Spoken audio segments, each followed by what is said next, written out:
प्रणाम, नमस्कार। बहुत स्वागत है आपका उस कार्यक्रम में जिसका नाम है हे प्रभु आनंददाता। अपनी रिएक्शन, अपनी प्रतिक्रियाएं हमें भेजते रहिए। हमारा व्हाट्सएप नंबर है 7009694440। इस समय देश में, या आप कह लीजिए कि देश की सीमाओं के बाहर भी,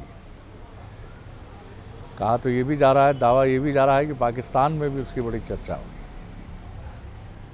बागेश्वर धाम, जो आपके हमारे अपने मध्य प्रदेश के संत हैं, बागेश्वर धाम उस स्थान का नाम है जहाँ से वो आते हैं, और उनका नाम है धीरेन्द्र शास्त्री जी।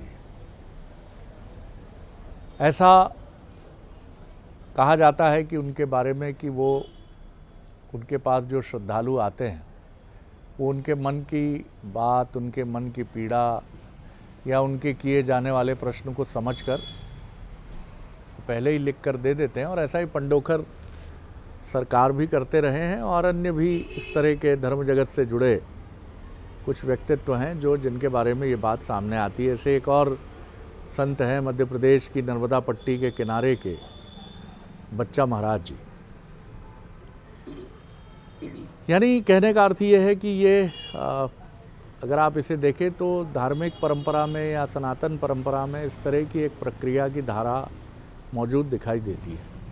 लेकिन नागपुर में अंध निर्मूलन संस्था के प्रमुख श्याम मानव जी ने चुनौती क्या दी कि मैं 30 लाख रुपए देता हूं अगर वो प्रमाणित करेंगे अपने इस तथाकथित चमत्कार को। बहस लंबी होती गई। बागेश्वर धाम धीरेन्द्र शास्त्री जी ने उसको चुनौती भी स्वीकार की और अपने स्तर पर उत्तर दिया। एक राष्ट्रीय चैनल के पत्रकार भी उस पूरी प्रक्रिया में शामिल हुए। लेकिन ये जो बहस छिड़ी है, जिसमें सियासत भी है, अब जिसमें आरोप प्रत्यारोप भी हैं, और जिसको लेकर ये भी एक बड़ी गंभीर बात और गंभीर आरोप सामने आ रहा है कि ये सनातन परंपरा पर भी कहीं प्रहार है या चोट करने की कोशिश है। आखिर इसके पीछे क्या सच्चाई है? आज जो हमारे विद्वान वक्ता हैं, भगवत गीता के अध्येता, मानस मर्मज्ञ प्रोफेसर डॉक्टर सुरेंद्र बिहारी गोस्वामी, उनके माध्यम से हम जानने की कोशिश करेंगे कि इसमें प्राचीन सनातन परंपरा जो चली आ रही है, वेद, पुराण, उपनिषद, इन सब में क्या, इसके बारे में क्या कथन है, चमत्कार क्या है, सिद्धि क्या है, और जो इस तरह के संत हैं जिनको लेकर ये दावे हैं कि उनके पास सिद्धि है, वो किस तरह से इससे आम व्यक्ति के लिए मददगार भी साबित हो रहे हैं, इसी पर हम बात करेंगे। तो वेट करिए। हमारे साथ हैं डॉक्टर सुरेंद्र बिहारी गोस्वामी, मानस मर्मज्ञ, भगवत गीता के अध्येता। प्रणाम कर रहा हूँ गोस्वामी। नमस्कार। विषय आपके सामने। आज आपने बड़ा वर्तमान में चलित विषय उठाया है जी। लेकिन ये केवल एक विषय नहीं है, एक विराट चिंतन की विषय वस्तु है। सनातन संस्कृति या सनातन धर्म को पहले आप ये समझ लीजिए कि ये आदिम सभ्यता से जुड़ी हुई एक प्रक्रिया है जिससे निकलने वाली अनेकों लहरों ने अलग अलग स्वरूप धारण किया है। कर लिए। अब प्रश्न ये है कि आप अब भी उस सिद्धांत पर चलते रहें कि मनुष्य पहले बानर था और बाद में उसका विकास मनुष्य के रूप में हो गया, तो ये सनातन धर्म में इसलिए नहीं प्रचलित हो सकता कि सनातन संस्कृति करोड़ों वर्षों के पहले भी मनुष्य और वानर को साथ में दिखाती है। आपको बताती है कि एक राम है, कि उनके सेवक हनुमान जी है जो वानर है। तो इसलिए वो इस संस्कृति को आधार नहीं बना सकते। कई बार हम विरोध करते हैं, विरोध अच्छी बात है, लेकिन हम विरुद्ध की बातें ना करें। विरोध और विरुद्ध होने में अंतर होता है।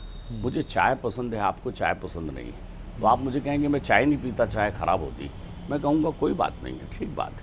आपने चाय के प्रति अपना विरोध व्यक्त किया, लेकिन आप विरुद्ध हो जाएं कि तुम भी चाय नहीं पी सकते यदि मैं नहीं चाय पी रहा हूँ, तो ये संस्कृति जो है आपकी अल्पज्ञता और परतंत्रता का प्रतीक होती है। ध्यान रखिएगा, आपके यहाँ अलग अलग कानून हैं। कपट के लिए कानून है, गलती के लिए कानून है, आपके यहाँ झूठ बोलने के लिए कानून है, उत्पीड़न के लिए, अनुचित प्रभाव के लिए। लेकिन मुझे एक बात समझ में नहीं आई, अंधश्रद्धा का निर्मूलन करने का कौन सा कानून आपने बना रखा है? ये शब्द ही उचित नहीं है। कभी भी आप किसी श्रद्धा को निर्मूल नहीं कर सकते, चाहे वो आपके शब्दों में अंध हो या अंध ना हो, क्योंकि जिसके प्रति आप अंध कह रहे हैं, कहीं ऐसा तो नहीं उसके लिए उसकी नज़र में आप अंध हो गए हों। तो वहाँ पर दो प्रक्रिया हो गई ना, ये द्वंद्व की स्थिति आपने उत्पन्न कर ली। तो आप ऐसा कुछ नहीं कर सकते।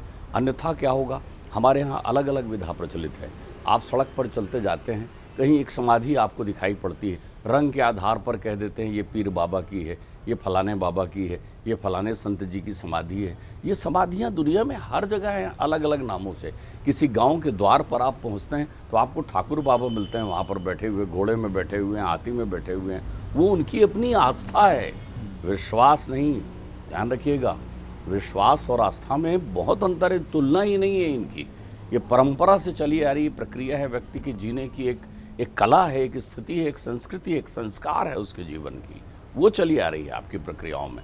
तो आप उसको ये नहीं कह सकते ये क्या तुमने घोड़ा हाथी रख लिया है यहाँ पर, इसको हटाओ, ये क्या तुमने रंग पोत कर यहाँ बना दिया, बल्कि आप तो सड़कों को और चौड़ा करके इधर उधर, ताकि उसकी श्रद्धा। बहुत सुंदर बात आपने कही। तो आप ये सोचिए कि फिर आप ऐसा क्यों करने बैठे हुए हैं, ऐसा आपके मन में क्या कौतुक चढ़ा हुआ है कि आप ये प्रक्रिया करें। मुझे आप एक बात बताइए, बड़ी बड़ी चलचित्र की फिल्में मैं बचपन से देख रहा हूँ, अंग्रेजी फिल्में इतनी आई हैं सबसे ज़्यादा, जिसमें भूत प्रेत पिशाच डर और घर बने हुए हैं। वहाँ तो घोषित घर हैं, अमेरिका और लंदन में घोषित घर हैं, हॉन्टेड हाउस के नाम से, और वहाँ पर इसकी विधिवत अनुमति ली जाती है। चर्च में पादरी जाकर अनुमति लेता है कि ये पैरानॉर्मल एक्टिविटीज़ को दूर करने की अनुमति प्रदान करें। कौन सा दर्शन ऐसा है? तो दिसंबर में वो लोग प्रतिवर्ष हेलोवीन डे मनाते हैं, हेलोवीन मंथ बनता है। आप उसको कह दें कि अंधश्रद्धा है, ये थोड़ी है उनकी। दुनिया की कौन सा ऐसा दर्शन बता दीजिए जिसमें योनियों में प्रेत योनियों को महत्ता नहीं दी गई है। हर कहता है भूत प्रेत पिशाच सबको मानने वाले लोग हैं। हमारे यहाँ तो प्रमाणित सत्य है इस योनि के संदर्भ में। शरद जी, आपको हम बताएं कि तुलसीदास जी ने तो अपनी जीवनी में ही लिखा है कि उनको प्रेत ने हनुमान जी का पता बताया है। वो तो प्रेत से मिले और उनने बताया। क्यों? क्योंकि भैया चोर बताता है पुलिस का, पुलिस किस तरफ होगी, तो भूत पिशाच निकट नहीं आवे, इसलिए क्योंकि हनुमान का पता हो, जो वो प्रेत को मालूम है, तो प्रेत को वो मुक्त कर रहे हैं। तो ये योनि है हमारे यहाँ, और कोई भी दर्शन ऐसा नहीं है जो उस योनि से ना हो। अनेकों अनेक बार ये स्वर लहरियाँ अलग अलग दर्शन में अलग अलग विद्वान महापुरुषों के जीवन में आई हैं और विद्यमान हुई है। अब प्रश्न आता है जिस पर हम विवाद करने बैठे हैं, या जिस पर हम अपवाद विवाद करना चाहते हैं। ध्यान रखिए, विवाद और बकवाद में अंतर होता है। एक व्यक्ति आपके जीवन में आता है, आपको आकर कहता है कि आपके जीवन में राम जी की कृपा मुझे देना है, आपको मेरे आराध्य से मिलाना है, आपको मैं गुरु की कृपा से जो कुछ मिला हुआ है वो मैं आपको प्रदान करना चाहता हूँ। वो आपको ठग नहीं रहा है, वो आपसे फीस नहीं ले रहा है, वो आपको बोल नहीं रहा है कि आप चले ही आओ मेरे यहाँ अनिवार्य रूप से, वो आपको कोई ऐसी पाबंदियाँ नहीं कह रहा है। वहाँ अलग अलग प्रकार के लोग आते हैं। ध्यान रखिएगा, वो ये नहीं कहता कि चिकित्सा ना कराओ जी, वो आपको चिकित्सा करने कर्म करने से रोक नहीं रहा है, वो सन्मार्ग प्रदान कर रहा है आपके जीवन में। अब रहा सवाल ये कि आपके जीवन, अब आप उसको एक आपने वो कर रखा है, एक मेंटल डॉक्टर बना रखा है, मानसिक विकृति। मैं तो टीवी देख रहा था, मुझे ध्यान आया, एक टीवी में दिखा रहे हैं कि एक कह रहे हैं देखिए ये मेंटल रीडर है, कमाल है। यदि वो मेंटल रीडर नाम लिख दे तो आपको उससे अपवाद नहीं है, लेकिन अगर वो आपके मन की बात जान जाता है तो आपको उससे अपवाद है। बहुत सुंदर बात कि वो हमारे मन की बात कैसा जान गया है। तरह तरह की सारी प्रक्रियाएं उस व्यक्ति के पीछे आप लगा कर दौड़ रहे हैं। वो केवल एक बात कहता है कि सनातन धर्म आदि धर्म है, सनातन संस्कृति आदि संस्कृति है, और हनुमान जी जो हैं वो श्रेष्ठतम उपासक हैं, आपके जीवन के दुख दर्द पीड़ा को दूर कर देंगे। धनबल जब खत्म हो जाता है ना, उन पीड़ितों से पूछो आपको क्या लगता है कि किसी व्यक्ति को आप एक बार मूर्ख बना सकते हैं, 2 बार मूर्ख बना सकते हैं, जीवन भर मूर्ख नहीं बना सकते। तो उस व्यक्ति से पूछो जिसकी आप उसके पीछे कैमरा लेकर जाइए और पूछे कि आपको तकलीफ से कितनी दिनों बाद इसकी सोचना। देखिए, ये आस्थाएं आपको आत्मविश्वास का संबल प्रदान करती है, आपके अंतर चित्त में आत्मविश्वास लाती है। मैं देख रहा था एक जगह वो अग्नि बिछी हुई थी, अंगारे, और उसमें आदमी चल चल कर चले जा रहे थे। मैंने कहा एक के पीछे एक हुजूम लगा हुआ था, सबके सब निकल के जा रहे थे। एक जगह देखा कि कांटों से कोड़े से एक दूसरे को मारे जा रहे थे, अपने आप के शरीर में दिए जा रहे थे। वहाँ मैं खड़े होकर उनसे नहीं कह सकता था कि बाप रे इस आगे में कैसे चल रहे हो। ये उनके तप, साधना, आस्था का एक ढंग है। आप किसी की आस्था पर जो लोग ऐसा प्रश्न उठाते हैं वो अपनी महतारी से पूछें कि जब उनकी तबीयत बहुत ख़राब थी और बुखार ठीक नहीं हो रहा था तो मैया कैसे दौड़ते मंदिर में गई थी और एक पूजा का पुष्प लाकर अर्पित किया था, और वो आज भी मानती हैं कि उस पुष्प के कारण आप ठीक हो गए थे। ये आस्था है आपके अंतर्मन में। बाबा ऐसे लोगों के लिए लिखते हैं, अज्ञ अकोबिद अंध अभागी। आप एक अंध की बात करते हैं, इनके इतने नेत्र नहीं होते ऐसे लोगों के जो आस्थाओं पर चोट करते हैं। कभी भी किसी भी धर्म दर्शन की आस्था पर चोट करने का अधिकार आपको नहीं है। उनकी आस्थाओं को आप अपनी नज़र आप न माने ना, किसने कहा कि आप मानिए?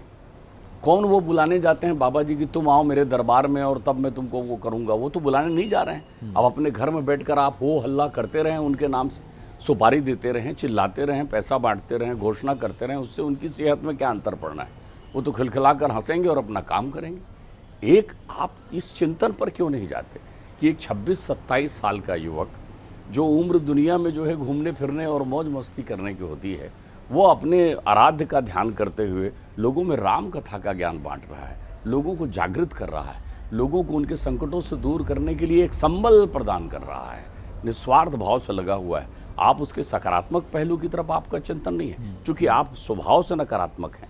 तो मेरे बाबा कहते हैं, अज्ञ अकोबिद अंध अभागी और काई विषय मुकुर मन लागी।